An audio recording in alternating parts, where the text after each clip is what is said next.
রকম আমাদের সমাজে আছে না নাই? মিথ্যা কথা বলা এটা মহাপাপ। ওই যে আমরা বলি মিথ্যা কথা মহাপাপ, এই কারণে বলি কেন আল্লাহর রাসূল হাদিসে বলেছেন আকবারিল কাবাইর, বড়র চাইতে বড় গুনাহ। এই মিথ্যা কথা আমাদের সমাজে এত এত বেশি বেড়েছে, আল্লাহর কসম সকাল থেকে সন্ধ্যা পর্যন্ত যদি যত কথা বলি অর্ধেক বলি মিথ্যা কথা বলেন।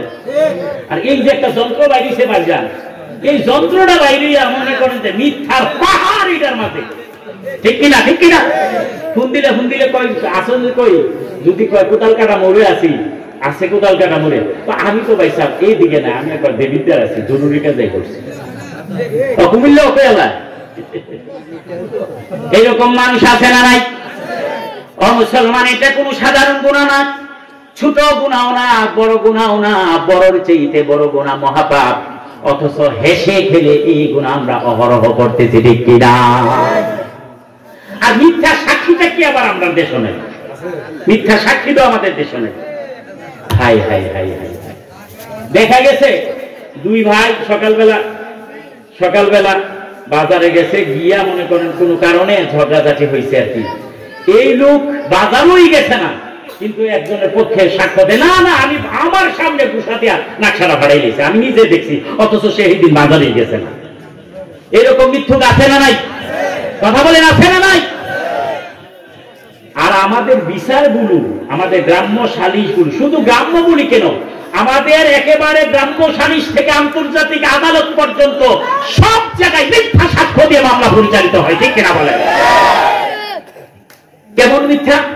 আপনি একটা উকিলের কাছে গেছেন, উকিলের কাছে যাওয়ার পর আপনি বলতেছেন যে ভাই আমি তো তারে এমন ঘুষা দিয়েছিলাম, তার যে ঘুষার ছুটিতে যে মহিলাদের বইটা তো বুঝতে আসি না, কয়েক সাবধান, এই কথাটাই তো দেখবো না, কইবেন আমি ঘুষই দিছি না, তো এইটা বাড়ি গেছেন তোয়ালের সাথে, আমি কই পারতাম না। কথা বলেন, উকিল প্রথমেই শিখাইতে কি আপনাকে? কথা বলে কি শিখাইতে? প্রথমেই আপনাকে একটা মিথ্যা শিখাই দিল, এই শুরু হয়েছে মিথ্যা দিয়া মামলা। সাক্ষী যা 10-12 জন 20 জন আছে, সব মিথ্যা সাক্ষী সাজায়া কোর্টে উঠছে, আপনি কিন্তু মাইরা ভাড়াই রয়েছেন এই লোকটারে, অথচ দাঁড়ায় কইতেছেন আমি কিচ্ছু কইতে পারতাম না, আমি দিন বাজারেই গেছি না, লগে আরো 7 জন সাক্ষী পেয়ে গেছেন, 770,000 টাকা খাওয়াইয়া হ্যাঁ পর্যন্ত কি আপনার বিরুদ্ধে মিথ্যা সাক্ষ্য দিয়ে আসছে।